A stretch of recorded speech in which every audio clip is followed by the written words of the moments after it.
Dua kasus pencurian meresahkan warga Ciracas, Jakarta Timur. Seorang pria terekam CCTV mencuri jemuran pakaian dalam wanita pada Selasa pagi. Beberapa jam sebelumnya terjadi pencurian di sebuah musola. Pencuri terekam kamera menggasak pengeras suara.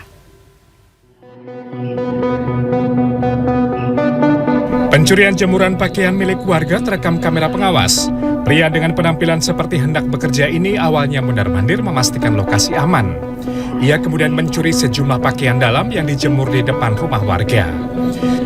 Situasi yang sepi membuatnya leluasa mengambil beberapa pakaian dalam yang diketahui milik wanita. Pria tersebut kemudian menyembunyikan pakaian dalam wanita yang dicuri di dalam baju dan melarikan diri. Aksi ini membuat warga resah. Pakaian dalam, pakaian dalam. Wanita, Pak? Wanita, kurang lebih 3 menit, Pak. Mondar-mandir juga? Ya, mondar-mandir, langsung udah ngambil pakaian dalam, langsung berdiri di sini. Beberapa jam kemudian, seorang pria terekam kamera pengawas mencuri pengeras suara di sebuah masjid. Ia beraksi seorang diri serta membawa kabur loudspeaker dengan cara digotong dan diangkut menggunakan sepeda motor. Menurut pengurus masjid, pria itu masuk ke dalam masjid melalui jendela dan keluar melalui pintu bagian samping. Di dalam masjid, pencuri menyasar pengeras suara. Pengurus masjid menduga pria itu adalah maling spesialis pengeras suara masjid. Efrizal, Jakarta.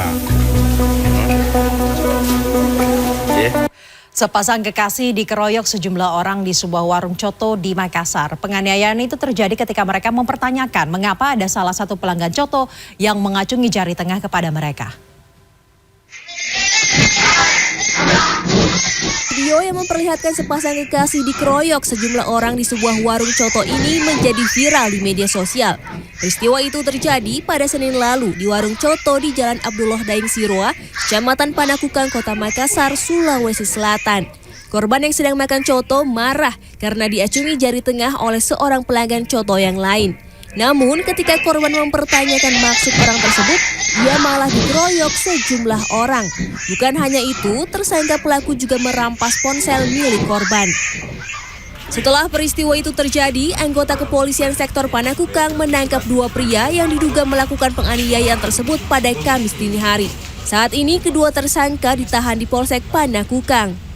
Dari Sirwa, korban sempat melihat salah satu pelaku mengacungkan jari tengah terhadap diri korban, sehingga korban mempertanyakan kepada salah satu pelaku dan tiba-tiba kedua pelaku langsung melakukan penganiayaan dan perampasan HP milik korban. Sebuah rumah senilai 200 juta rupiah di Kabupaten Kediri, Jawa Timur ini sengaja dirobohkan pada Rabu. Rumah yang terlihat masih kuat dan cukup bagus itu dihancurkan karena permintaan pemiliknya. Alif Febri Santoso dan Binti Makrifah tidak menemukan kata sepakat mengenai pembagian harta gonogini setelah mereka bercerai. Menurut kuasa hukum pihak Binti Makrifah, kliennya menginginkan rumah tersebut diatasnamakan anak-anak mereka, tetapi ditolak pihak mantan suami. Mereka juga tidak menemukan jalan keluar saat mencoba menggantinya dengan uang.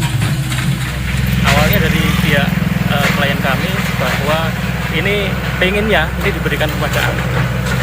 Akan tetapi karena ini tanahnya milik dari mantan suaminya, ada juga tarik ulur bahwa ini kalau bisa akhirnya saling nyusui gitu ya, saling nyusui. Namun dalam proses itu tidak ada titik temu juga. Sebelumnya, mantan pasangan suami istri yang dikaruniai 2 anak itu membangun rumah di atas tanah milik orang tua Alif, sehingga tidak memungkinkan dijual ke pihak ketiga. Tim Liputan CNN Indonesia.